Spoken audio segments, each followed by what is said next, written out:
Once you've created a voice memo, you want to be able to name it. There are two ways of doing that here. You can see this is the recording I've just made. I could either double tap up here and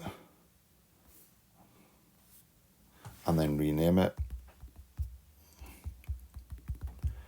Feedback. Yeah. Or I can tap here, delete, call it